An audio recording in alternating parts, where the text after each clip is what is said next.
Hello, யாரு? வக்கீல் sir வீடுங்களா? Sir, நான் இன்ஸ்பெக்டர் யுகேந்தர் பேசுறேன்.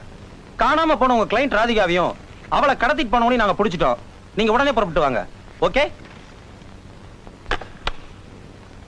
சினிமாவில் டென் செட்ல கட்டி போட்டு கையெழுத்து வாங்குவாங்களே, அந்த மாதிரில என்ன நிக்க வச்சிருக்கீங்க? ஆமா, உண்மையை வரவழிக்க பெரிய பெரிய லைட் எல்லாம் போடுவாங்களே, அதெல்லாம் எனக்கு கிடையாதா? சரி, அதை விடுங்க. தலைமையில தண்ணியை கொட்டி நீங்க நங்குன்னு அடிப்பீங்க, நான் ஆங்குன்னு தலையை திருப்பும் போது தண்ணியா கொட்டுமே, அது கூடவா எனக்கு கிடையாது? நான் என்ன அப்பேற்பட்ட துர்பாகியசாலியா? நீ அந்த பொண்ணை கல்யாணம் பண்ணதுக்கு அப்புறம் அவங்க மாமனை பட்ட பகல்ல குத்தி கொண்டுட்டு தப்பிச்சிருக்க. அப்ப நீ உபயோகப்படுத்தின கத்தி தான் இது. அட பாவிகளா, பொண்ணை கடத்திட்டு வந்தேன்னு என்ன கூட்டிட்டு வந்துட்டு இப்ப கொலை பழியுமா போடுறீங்க? அவசரப்படாத. அப்ப சாவகாசமா உட்கார்ந்து பேசுவோமா? இதுக்கு முன்னால ஏதோ ஒரு பண பிரச்சனைனால ஒரு ஆளை குத்தி கொன்னதோடு மட்டும் இல்லாம தீ வச்சு கொளுத்தி. அப்போ நீ உபயோகப்படுத்தின கத்தி தான் இது. இந்த கத்தியா? என்ன சார் உங்களோட பெரிய ரோதனையா போச்சு? என்ன நம்புங்க சார், நீங்க சொல்ற கொலைகளுக்கு எனக்கு சம்பந்தம் எதுவும் இல்ல சார். நீங்க நினைக்கிற ஆளு நான் இல்ல சார். உன்னையும் அந்த பொண்ணையும் நாங்க கையும் களவா பிடிச்சிருக்கோம். இதுக்கு மேல என்ன சாட்சி வேண்டி கிடக்கு? வாங்க வக்கீல் சார். இன்ஸ்பெக்டர், அப்படி நான் சொல்றத நீங்க நம்பலன்னா ஒண்ணு செய்யுங்க. டிபார்ட்மெண்ட்ல நாய் வளர்க்குறீங்களே, அதை அவுத்து விடுங்க. அது மோப்பம் முடிச்சு கரெக்டா கூட்டி ஆந்துரும். நாய்க்கு உங்களுக்கு பேரு கிடைக்கும். வாங்க. யோ கான்ஸ்டபிள், நான் சொன்ன அந்த ஃபைல் எடுத்துட்டு வா. Yes sir. சார், இதுல ஒரு கையெழுத்து போட்டு அந்த பொண்ணை கூட்டு போங்க.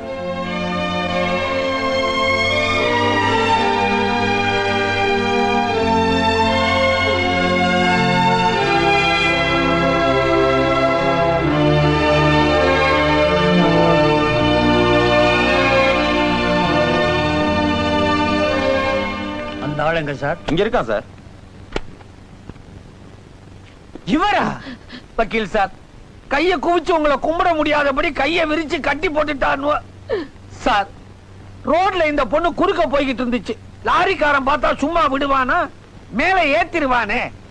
அதனால இத காப்பாத்த கைய பிடிச்சு இழுத்தேனா இவங்க என் கழுத்தை பிடிச்சு இழுத்துட்டு வந்து இங்க செங்குத்தா தொங்க போட்டுட்டான் சார்.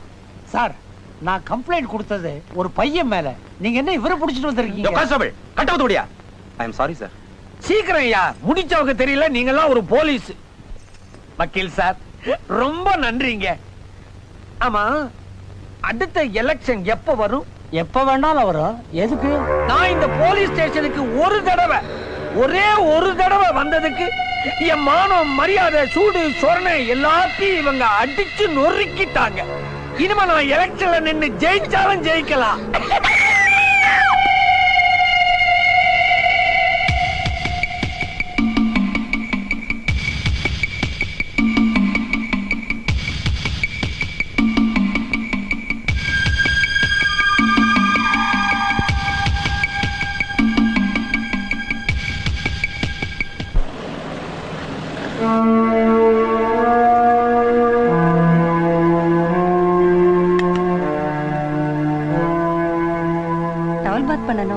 நீ போமா, நான் பாத்துக்கிறேன்.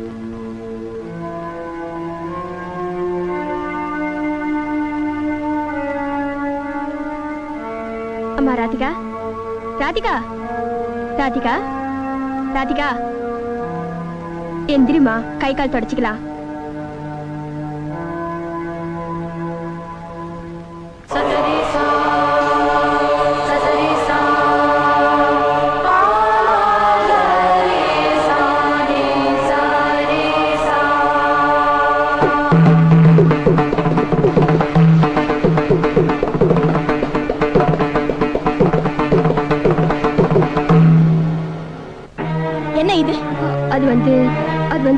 உங்க அத்தை உனக்கு கல்யாணம் பண்ணி வச்சுட்டாங்க.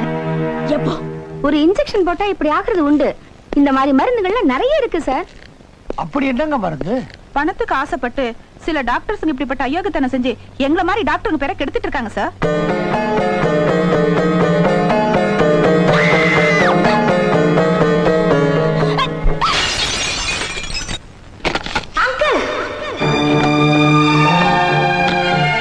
இது எப்படி நடந்தது? நீங்க இருந்தமா இப்படி நடந்தது? சொல்லுங்க அங்கிள், சொல்லுங்க, சொல்லுங்க அங்கிள். வீட்டுக்கு விவரமா எல்லாம் சொல்லு. வீட்டுக்கு வந்தா என்ன சொல்ல போறீங்க? இந்த தாலி கட்டணம் கூட வாழ சொல்றீங்களா? முடியாது. இதுக்கு என் மாமா உட்கார்ந்த மாதிரி என்ன கொண்டு இருக்கலாமே. இனிமே இந்த தாலி என் கழுத்துல ஒரு நிமிஷம் கூட இருக்க கூடாது. கரெக்ட், சரியான முடிவு. நீ சுயநலவே இல்லாம இருந்தப்போ கட்டின இந்த தாலி சட்ட விரோதம். உன் கழுத்தில் இது தொங்கவே கூடாது. கட்.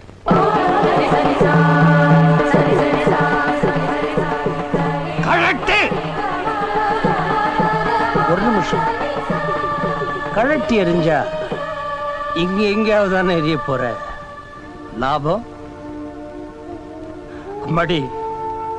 உன்னை இவ்வளவு கொடுமைப்படுத்தினானே அந்த அயோக்கியனை நேருக்கு நேர் நிக்க வச்சு நாக்க பிடிக்கிட்டு சாகிற மாதிரி செருப்பால் அடிச்ச மாதிரி 4 வார்த்தை கேட்டு கழட்டி அவன் மூஞ்சில விட்டு எறிஞ்சா சுவாரஸ்யமா இருக்காது. இனிமே அது மாதிரி தப்பு பண்ணுவானா?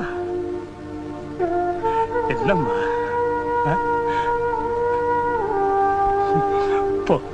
போய் ரெஸ்ட் எடு. அந்த பொண்ணுதான் ஆத்திரத்துல ஏதோ தாலியை கழட்டுறேன்னு சொன்னா நீங்களும் கூட சேர்ந்து கழட்டின்னு சொல்றீங்களே சார். என்ன சார் நியாயம்? நீங்க ஒரு வக்கீல், நீங்களே இப்படி எல்லாம் பேசலாமா? டாக்டர், உங்களை பார்க்கும்போது குழந்தை அழுவுது இல்லையா? ஊசியோட வருவீங்க. அந்த குழந்தைய பார்த்த உடனே என்ன சொல்லுவீங்க? வலிக்கவே வலிக்காது, குத்தவே மாட்டேன் அப்படின்னு நைஸா குத்திடுறீங்க இல்லையா? அதே மாதிரிதான் இதுவும். ராதிகாவை உங்களுக்கு இப்பதான் தெரியும், எனக்கு சின்ன குழந்தையில இருந்தே நல்லா தெரியும். நான் மாத்திரம் அம்மா அம்மா தாலிமா கரெக்டாதமா அப்படின்னு சொல்லி இருந்தேன். அடுத்த நிமிஷமே தெருவுக்கு போயிருக்கும். ஃபீஸ் என்னன்னு சொல்லுங்க, கேஷை கொடுத்துட்டு போயிரு. என்ன இது தத்துவமா வருது? தண்ணி அடிச்சா நல்லவன் ஆயிருவீங்க போல இருக்கே. சுய நினைவோடவே இருக்கணும். வணக்கம் வணக்கம் வணக்கம் வணக்கம். என்னையா வணக்கம் புதுசா இருக்கு, எங்க கத்துக்கிட்ட? அனைத்து அரசியல்வாதிகளும் எங்க இதை கற்றுக்கொள்கிறார்களோ அதே இடத்தில் தான் அடியேனும் கற்றுக்கொண்டேன். புரியலையே. புரியல? சிறைச்சாலையில் நேற்று காலை சுமார் 7:15 மாவட்ட ஆட்சியாளர் அலுவலகத்தின் முன்னால் இன்றைய பால் விலை உயர்வை கண்டித்து நிராகரித்து ஆட்சேபித்து ஊரில் உள்ள பசுமாடுகளை எல்லாம் கொளுத்துவோம் என்று கிளப்பினேன் என் போர்க்கொடியை. விளைவு 24 மணி நேர சிறைவாசம், கடும் காவல். ஏன் போய் சொல்ற? எனக்கு பதிலா உன்னை புடிச்சு போயிட்டாங்கன்னு சொல்லு. கண்ணா, இத வெளியே சொல்லிவிடாதே. லோன்னு பெணாதாத வாய முடிய. நான் இத மூடிக்கிறேன்.